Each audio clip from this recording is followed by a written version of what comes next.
हल्के का टिकट है, एमपीए की सीट है, वो एमपीए की सीट आपको अपने उम्मीदवार के लिए चाहिए, अवैस कासिम साहब के लिए।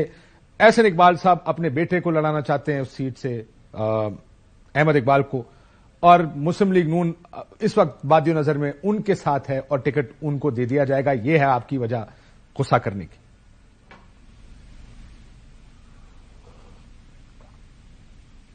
दानियाल अजीज साहब आप पूछ रहे हैं मेरे से? जी जी, आपसे सीधा सवाल पूछा कि ये वजह है आपकी तनकीद। सबसे पहले काशिफ साहब, मैं आपको कैटेगोरिकली बताना चाहता हूं, और इस बात में कोई शक शुबा नहीं कि मैंने तो किसी की पार्टी टिकट के लिए सिफारिश की ही नहीं। किसी सतह पर किसी एक शख्स से, कोई पाकिस्तान मुस्लिम लीग नून का आदमी ये बता दे कि मैंने किसी को सिफारिश की हो किसी टिकट की भी, छोड़ें अवैस कासिम को, किसी टिकट की भी, तो मैं जिम्मेदार हूं। तो ये डिफ्लेक्शन का तरीका है जी। और इन एनी केस टिकटों का तो फैसला गुजरांवाला डिवीजन मेरे ख्याल में 13 तारीख को है, वो तो फैसला हो जाना है। तो उसके बाद क्या महंगाई कम हो जानी है या जो तारीख है वो तब्दील हो जानी है? नहीं हो। लेकिन अगर ये टिकट हो जाता आप शायद ना बोलते। Let's be honest about this. अगर ये टिकट आपको मिल जाता, आपका मैं बयान देख रहा था, आपने कहा मैं चाहता हूं जो जीत सकता है पार्टी उसे टिकट दे, पार्टी की सीट जाया करनी है तो ये उनकी मर्जी है। You have a very clear view, आपका बड़ा एक सीधा व्यू है इस बारे में कि टिकट किसको मिलना चाहिए। नहीं, ये आई एम सॉरी काशिफ साहब, ये तो मैंने एक ओवरऑल कमेंट किया था पूरे पाकिस्तान की टिकटों के लिए। मैंने अपने डिस्ट्रिक्ट की टिकट की तो कोई बात नहीं की। सर आप फिर ये चाहते हैं, चले मैं आ जाता हूं इस बात पर कि आप एहसन इकबाल साहब को कर रहे हैं, और ये provincial administration to discourage undue profiteering, minister for planning ने जो national price control monitoring meeting बुलाई, उसका आप हवाला भी देते हैं कि इंप्लीमेंटेशन स्टेटस जो पिछले फैसले किए गए, प्राइस कंट्रोल नहीं हो रही थी, महंगाई हो गई। लेकिन आप जो लैडर है ना, जो सीढ़ी है, उस पे तीसरे चौथे पांचवें शख्स के पीछे जा रहे हैं। उस सीढ़ी के सबसे ऊपर शहबाज शरीफ साहब खड़े हैं, उसके नीचे इसहाक डार साहब खड़े। उनका आप जिक्र नहीं करते जो बुनियादी तौर पे बड़े जिम्मेदार हैं इस तमाम महंगाई के। आप सिर्फ एहसन इकबाल की बात कर रहे हैं। मैं आपको सबसे पहले ये बात बताना चाहता हूं जी कि चेयरपर्सन जो हैं नेशनल प्राइस कंट्रोल और मॉनिटरिंग कमेटी के, वो एहसन इकबाल साहब थे। और एहसन इकबाल साहब उन मीटिंग्स में जो उनकी अपनी वेबसाइट पे मौजूद हैं, मुख्तलिफ प्रेस रिलीजेस, उसमें यह बताया जाता है, अगर आप अटेंडेंस देखें वो भी वहां जिक्र किया हुआ है, वहां पर मिनिस्ट्री ऑफ फाइनेंस का नुमाइंदा मौजूद है। तो डायरेक्शन तो इन्होंने देनी थी फाइनेंस को, ना कि फाइनेंस ने इनको देनी थी। लेकिन तो इन्होंने जो इकदाम किए, आप भी जानते हैं, मैं भी जानता हूं। एक मिनट मुझे जवाब तो देने दें। जो इन्होंने इकदाम किए उन प्रेस रिलीजेस में वो भी हैं। अगर वो इकदाम आप समझते हैं कि काफी हैं, मसलन आजकल वो कहते हैं कि जी महंगाई तो मेरा दूर दूर ताल्लुक कोई नहीं है, ये तो और वजूहात की बुनियाद पर होती है। उन्होंने इंटरेस्ट रेट का जिक्र किया, एक्सचेंज रेट का जिक्र किया। भले होगा ऐसा, इंशाल्लाह मैं आइंदा आके ये बताऊंगा भी कि ये महंगाई कैसे हुई और इसका कौन जिम्मेदार है, और फिर आपको समझ आएगी कि बयानिया क्या होता है और रिसर्च क्या होती है और मेहनत क्या होती है। लेकिन मैं ये कहना चाहता हूं कि कबल अज वक्त मैं उस तरफ जाऊं, इन्होंने जो उन प्रेस रिलीजेस में, उन मीटिंग्स में, और वो लातादाद हुई हैं, जो उन्होंने उसमें जिक्र किया है कि डायरेक्शन दिया कि आप ये करें, मिनिस्ट्री ऑफ इंडस्ट्रीज को, कंपटीशन कमीशन को, फेडरल ब्यूरो ऑफ स्टैटिस्टिक्स को, मिनिस्ट्री ऑफ फाइनेंस को, सारे वहां पर मौजूद थे जी। फूड सिक्योरिटी, प्रोविंशियल गवर्नमेंट्स मौजूद थी, सब आप देखें तो सही ना, अटेंडेंस तो देखें ना।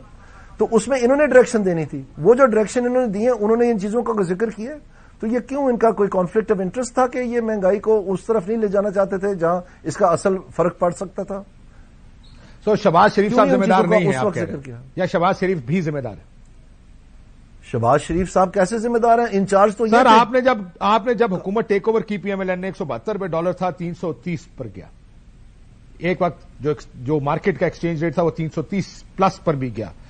160 पर पेट्रोल लिया, वो 160 का पेट्रोल 320 रुपए तक भी गया है। मतलब ज्यादा 300 प्लस कर लें उसको, जिधर भी आप उसको रखना चाहते हैं। जो ही पेट्रोल डबल होगा, डॉलर डबल होगा, आपकी महंगाई ऑटोमेटिकली डबल होगी। आपने आईएमएफ की कंडीशंस मानी, बिजली महंगी की आप लोगों ने, उसका डायरेक्ट इंपैक्ट ज़्यादा महंगाई होगी। गैस महंगी की, डायरेक्ट इंपैक्ट महंगाई होगी। सो महंगाई तो उन बड़े फैसलों से भी हुई जो बड़ी सतह पर बैठे लोगों ने की, जो शहबाज शरीफ साहब थे, मिफ्ता इस्माइल थे, बाद में इसहाक डार जो कहते थे मैं देख लूंगा आईएमएफ को, ये फैसले तो उन्होंने भी किए। सो आप 20% फर्क से जिम्मेदार ठहरा दें एहसन इकबाल को महंगाई का, 80% जिम्मेदार तो ये 2 लोग हैं या 3 लोग हैं।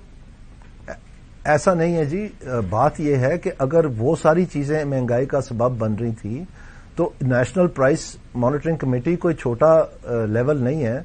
प्लानिंग कमीशन जो है, अगर आप पाकिस्तान में रूल्स ऑफ बिजनेस पढ़ें 1973 के, اس میں ان کے فنکشن سارے لکھے ہوئے ہیں. یہ ان کا کام تھا اوور آل اکنامک کوآرڈینیشن. اس میں پرائز کا بھی ذکر ہے اور یہ اس کے چیئرپرسن تھے. تو اگر فرض کریں یہ معاملات تھے کہ ایکسچینج ریٹ نہیں کنٹرول میں آ رہا, تو انہوں نے کیا اقدامات دیے ایکسچینج ریٹ کو کنٹرول میں لانے کے لیے؟ یہ بات کرتے نا پھر وہاں پر. اگر ان میں کوئی صلاحیت تھی, اگر ان میں کوئی نالج بیس تھا, جو آج ان کو یاد آ رہا ہے کہ انٹرسٹ ریٹ کے ذریعے اور بین الاقوامی قیمتوں سے, تو اس میں تو انہوں نے ذکر ہی نہیں کیا. اس کا مطلب وہاں پر وہ لوڈو کھیل رہے تھے, کیا کر رہے تھے؟ ہو سکتا ہے لوڈو بھی کھیل رہے ہو, لیکن مسئلہ یہاں پر یہ ہے کہ آپ جب یہ کہتے ہیں نا کہ شہباز شریف ذمہ دار نہیں ہے, اسحاق ڈار ذمہ دار نہیں ہے, تو یہاں پہ آپ کا باعث سامنے آتا ہے کہ آپ کا جھکاؤ اسی بات کی طرف ہے کہ احسن اقبال واحد ذمہ دار ہے, جبکہ اس کی ذمہ داری تو پوری حکومت کو اٹھانی پڑے گی. بھائی آپ مجھے ایک بات بتائیں کہ پورے پاکستان میں آپ اٹھا کے دیکھ لیں, کسی اور محکمے میں, چاہے وہ فائنانس ہے, چاہے وہ کوئی بھی محکمہ ہے, پہلے یہ میٹنگ فائنانس منسٹر چیئر کرتا تھا. یہ سوچ سمجھ کے احسن اقبال صاحب کو ٹرانسفر کی گئی.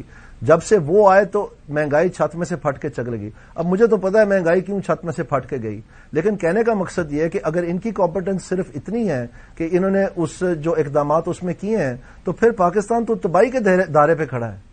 تو آپ کا خیال ہے ان کو دوبارہ وزیر نہیں بنانا چاہیے؟ نہیں, قریب نہیں جانا چاہیے ان کو اکانومی کے اور ان چیزوں کے. اگر ان کا یہ آؤٹ پٹ ہے تو کس چیز کا وزیر بنائے پھر ان کو؟ وزیر تو انہوں نے بننا ہے. بہت مجھے بالکل ضرور بنائے جی, ہر چیز کا بنا دیں, وہاں بھی یہی حال ہوگا.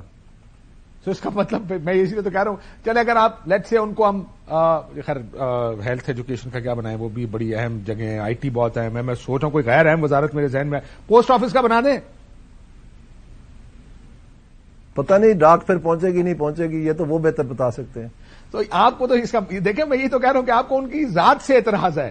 آپ کہتے ہیں ڈاک بھی خراب ہو جائے گی اگر احسن اقبال وزیر بن گئے پوسٹ آفس کے. نہیں, ایپٹیٹیوڈ کا پتہ ہے نا جی. اب آپ کو پتہ ہے کہ یہ ایسے بہت سارے ہیں, look busy do nothing, LBDN. Professor صاحب آپ کہہ رہے ہیں باتیں زیادہ کرتے ہیں, آتا جاتا کچھ نہیں ہے ان کو.